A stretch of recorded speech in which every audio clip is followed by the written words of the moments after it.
How to fix Telegram not sending messages. If Telegram is not sending messages, here are some steps to get it working again.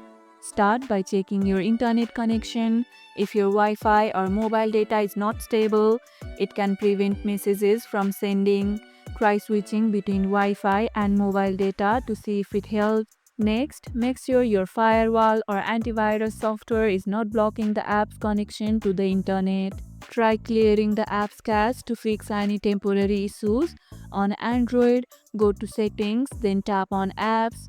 From here, find Telegram and tap on Storage, then tap Clear Cache.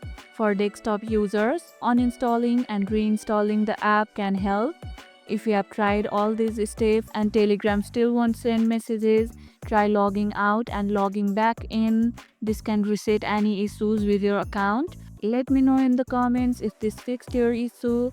And once you have followed these steps, you'll be able to send messages again and keep chatting with your contacts.